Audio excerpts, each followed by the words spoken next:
నమస్తే, welcome to big Telugu TV. ప్రస్తుతం మనతో పాటు ఉన్నారు సినీ క్రిటిక్ దాసరి విజ్ఞాన్ గారు. హలో అండి విజ్ఞాన్ గారు. కన్నప్ప సినిమాకి సంబంధించి రోజుకు ఒక అప్డేట్ వస్తుంది. యాక్చువల్గా మనం ఇంతకుముందు కూడా నిన్న కూడా మాట్లాడుకున్నాం. హార్డ్ డిస్క్ పోయింది అంటే దానికి 1,00,000 రీజన్స్ కూడా చెప్పారు మీరు. అది కరెక్ట్ కాదని కూడా అనుకున్నాం.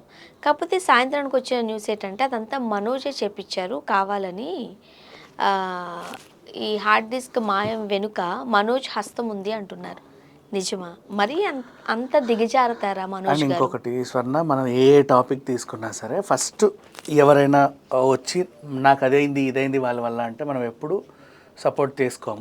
రెండు వైపులో విన్న తర్వాత ఒక నిర్ణయానికి వస్తాం. మనం ఇప్పటివరకు చేసిన టాపిక్స్ అన్నీ అంతే.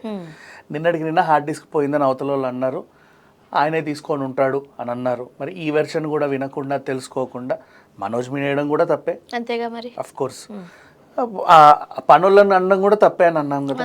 నవ్వు 360 డిగ్రీస్లో మన టీం తెలుసుకున్న తర్వాత ఇప్పుడు చెప్పే న్యూస్ ఏంటంటే ఆ చరిత్ర అనే ఆవిడ ఊడ్చేదో తుడిచేదో కాదు, ఆ రఘు అనే ఆయన కూడా పనోడో గినోడో కాదు.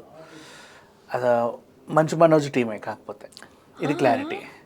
వాట్ అంటే మంచు మనోజ్ గారి టీంలో వాళ్ళు ఏం చేస్తారు? గొడుగు పట్టడము, బాటిల్ పట్టుకెళ్ళడం, ఏదో ఒక చిన్న స్థాయి. కాకపోతే కొంచెం ఆప్తులు. ఇప్పుడు మన అసిస్టెంట్ల డ్రైవర్లు మనం ఎలా చూసుకుంటాం, ఏ డ్రైవర్ అక్కడ కూడా అనం కదా, మనతో పాటే ఉంటారు. అలాగే నా వాట్ హ్యాపెన్, వీళ్ళేమో ఈ అన్ని జ్యోతిర్లింగాలు దర్శనం చేసుకుంటూ తిరుగుతున్నారు ఇప్పటికీ కూడా, ఈరోజు కూడా, నిన్న కూడా. అన్ని అంటే ఏ ఆటంకం రాకుండా సాగాలి అని. అప్పటికి కూడా ఏదో ఒక ఆటంకం వస్తుంది, నేను ఏం తప్పు చేశానని చెప్పి తను కూడా ఒక పోస్ట్ పెట్టారు. రిపీట్ ఒక పోస్ట్ పెట్టాడు మన విష్ణు. అది కూడా చూసాం మనం. నవ్ వాట్ హ్యాపెన్, ఇటు వీళ్ళు తిరిగే టైంలో ముంబై నుంచి హార్డ్ డిస్క్ రావాలి, ఓకేనా. వాళ్ళు కూడా కొరియర్లోనే పంపారు. తీసుకోవడానికి నిజంగా ఎవరు లేరు, ఎందుకంటే వీళ్ళందరూ కూడా జ్యోతిర్లింగాల దర్శనంలోనే ఉన్నారు. టీం అంతా. ఇంకా రిలీజ్ టైం దగ్గర పడింది కదా అని. అయితే అది పెట్టింది ఎక్కడికంటే 24 ఫ్రేమ్స్ ఫ్యాక్టరీ ఇంటి అడ్రస్కి పెట్టారు, ఆఫీస్కి కాదు, హౌస్ అడ్రస్కి పెట్టారు. ఇంటికే కదా వచ్చేది, మనమే కదా తీసుకుంటాము అని. అండ్ ఒకటి భయపడాల్సిన అవసరం లేదు, సినిమా ఎడిటింగ్ బాగానే ఉంది, అది జస్ట్ ఒక రా ఫుటేజ్ మాత్రమే వాళ్ళ దగ్గర ఉంది, తిరిగి ఇచ్చేసారు. కంప్లీట్ అయ్యింది, ఎడిటింగ్ పని అయితే అయిపోయింది. అంటే ఎవడన్నా లీక్ చేస్తే అది ఆ భయం ఉంటుంది. పని అయితే అయింది, దానికి సంబంధించిన వర్క్ అయిపోయింది. ఇది నువ్వు నాకు ఇప్పుడు ముడిసరికి ఇస్తే నేను దాన్ని ఏదో చేశాను. ఇప్పుడు మొన్న నువ్వు ఎవరిదో ఇంటర్వ్యూ చేసావు, ఫర్ ఎగ్జాంపుల్ శేఖర్ భాష ఇంటర్వ్యూ చేసావు, చిప్పు తీసుకున్నాం, అది ఇంకా నేను డిలీట్ చేయాలి, నా దగ్గర అలా ఉంది, అది రా ఫుటేజ్. వీళ్ళ దగ్గర ఉండేది ఎడిటింగ్ ఫుటేజ్.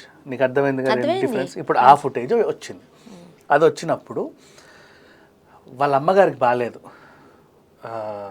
ఆపరేషన్ ఏదైంది, వాళ్ళకి కొంచెం ఆరోగ్యపరంగా బాగాలేదు. మా అమ్మగారికి బాగాలేదు అని చూడడానికి ఇంటికి వచ్చాడు మంచు మనోజ్ విత్ టీమ్. వచ్చారు, ఆవిడ్ని చూసుకున్నారు, అంతా ఓకే బాగానే ఉంది. ఆ టైంకే కర్మగాలి కొరియర్ వచ్చింది. ఏముంది అని అడిగితే హార్డ్ డిస్క్ అని అన్నారు, అంతే. హార్డ్ డిస్కా అని చెప్పేసి రఘు అనే అబ్బాయి తీసుకున్నాడు దాన్ని. ఆ రఘు అనే అబ్బాయి సెక్యూరిటీ వాళ్ళు అప్పటికి కూడా ఇంట్లో ఇవ్వాలి సార్ వ్యవసాయ మా తెలుసులే అన్నట్టుగా వాళ్ళతో కొంచెం దురుసుగానే ప్రవర్తించి తీసుకున్నారు. తీసుకున్న తర్వాత అక్కడ నుంచి వాళ్ళు వెళ్ళిపోవడం జరిగింది.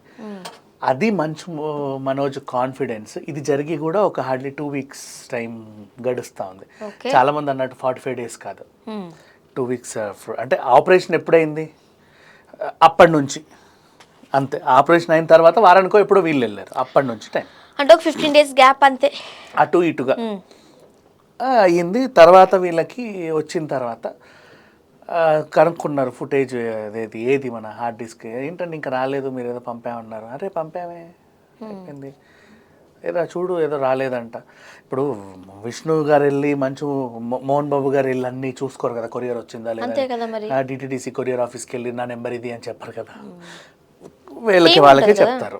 వాళ్ళు కూడా వాళ్ళ పనులు వాళ్ళు చేసుకొని సార్ ఏదో చెప్పాడని కూడా దారిలో వచ్చేటప్పుడు వాళ్ళ పని చూసుకొని వస్తారు. అట్లాగే ఉంటుంది. ఎంత కాదన్నా హార్డ్లీ ఒక 3-4 డేస్ టైం పడుతుందిగా. తర్వాత తెలిసింది ఇలా జరిగింది అని.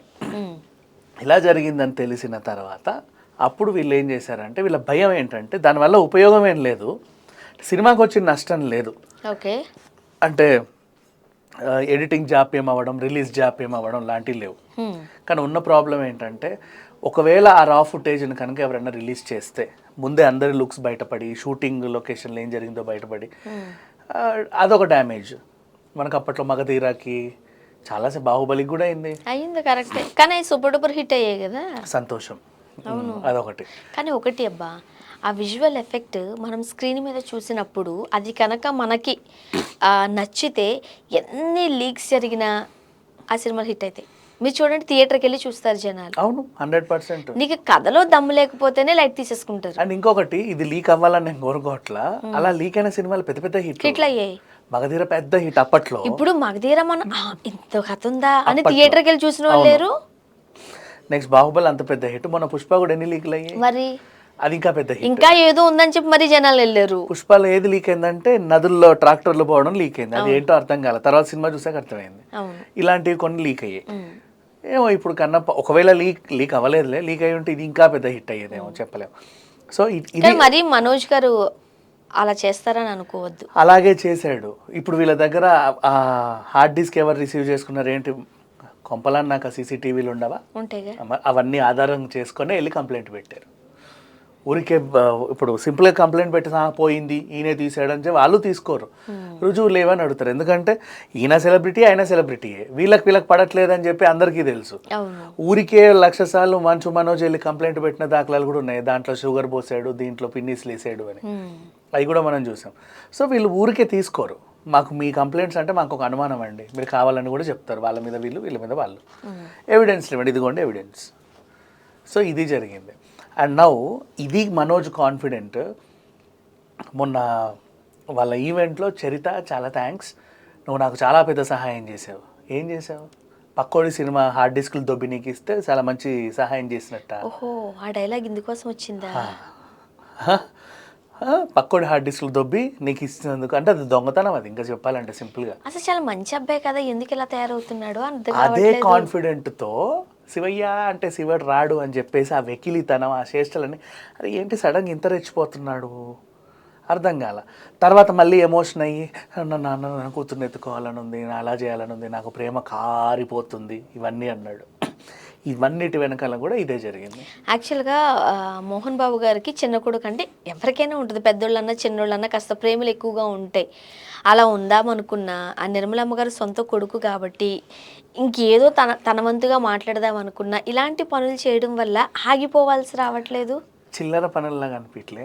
అదే అసలు ఆ వ్యక్తి జనరేటర్లో షుగర్లు పోయడాలు చిల్లర పనులు, చిన్నపిల్లలా బిహేవ్ చేస్తున్నాడు. మరి చిల్లర పనులు, చిన్నపిల్లల పనులు కూడా ఇట్లా అదే చిల్లర నేను అనలేను కదా. అంటే చిన్నపిల్లలు కూడా తెలియక చేస్తారు. మనము దెబ్బేస్తాం. ఇప్పుడు ఫ్రిడ్జ్ కవర్ పీకడమో లేకపోతే టీవీని సుత్తెత్తో కొట్టడమో లాంటివి, అవి అల్లరి పనులు. ఇంకొకటి కూడా పగడ్బందీగా కూడా లేవు, అందరికీ తెలిసిపోతుంది నువ్వే చేస్తున్నావు అని, సీసీ కెమెరా ఫుటేజ్. ఎగ్జాక్ట్లీ, నువ్వు ఇంటికి వచ్చే కదా చేసావు. అండ్ ఈయన అదృష్టం ఏంటి, ఇంటికి వచ్చినప్పుడే విష్ణుకి విషయంలో ఏదో ఒకటి దొరుకుతూ ఉంటుంది. అదే ఇప్పుడు మొన్న అదృష్టం, ఆయన దురదృష్టం. ఆయన దురదృష్టం అంతే, నిజం. ఎందుకు చెప్పనా, వాళ్ళేమో జ్యోతిర్లింగాలు దర్శనం చేసుకుంటూ వెళ్తున్నారు, కానీ మరి ఏ దేవుడు పుణ్యమో వెంటనే దొంగ దొరికిపోతున్నాడు వాళ్ళకి. అదే ఇది బాగుంది ఇంకా చెప్పాలంటే. కానీ అంత ఈజీగా ఇంత చండాలంగా ఇట్లాంటి పనులు చేస్తారు అనుకోవాలా. ఇప్పుడు విషయం ఏంటంటే ఆ పాస్వర్డ్ డీకోడ్ అవ్వట్లే యాక్చువల్గా. ఇంకోటి ఉంది, మన హార్డ్ డిస్క్కి వీళ్ళు ఏం చేయడానికి లేదు, పాస్వర్డ్ ఉంది. కానీ అయినప్పటికీ కూడా ఇంత టెక్నాలజీ డెవలప్ అయినప్పుడు ఎంతసేపు మా డీకోడ్ చేయడం. అవును, పాస్వర్డ్ అయితే ఉంది దానికి, నేను ఎవరు ఓపెన్ చేయలేరు. అదే బట్ టెక్నాలజీ డెవలప్ అయింది, ఆయన ఇంకెవరికైనా ఇచ్చి ఇదేదో చూడు దీంట్లో ఏదో ఉంది. ఇప్పుడు మనకి చిప్లో కూడా ఫుటేజ్ పోయినా మళ్ళీ రికవర్ చేసే టెక్నాలజీ వచ్చింది తెలుసా. అవును, చిప్ వీళ్ళు తెలుసో తెలియకో ఫార్మేట్ కొట్టేస్తారు, ఫుటేజ్ పోద్ది, చాలా టెన్షన్ పడతారు కొన్ని చోట్ల. కొంచెం ఏదో వచ్చిందంట, అది నాకు తెలియదు, ఇప్పుడు కాదు, సంవత్సరం క్రితమే విన్నా. అది మళ్ళీ దేంట్లోనో పెడితే ఆ షూటింగ్ జరిగిన ఫుటేజ్ అంతా మళ్ళీ వచ్చేస్తుంది. ఓకే. అండ్ అంతెందుకు వాట్సాప్లో డిలీట్ చేసినవి కూడా పోలీసులు మళ్ళీ వెనక్కి తీస్తారుగా. ఇట్లా ఎక్కడో దగ్గర రీసైక్లింగ్ లా ఉంటుంది. అబ్బాయి ఎందుకు మరి అట్లా బిహేవ్ చేస్తున్నాడు, నెక్స్ట్ ఏం జరగబోతుందో తెలియాలిగా, అసలు దానికి కూడా ప్రూఫ్స్ రావాలిగా. Thank you.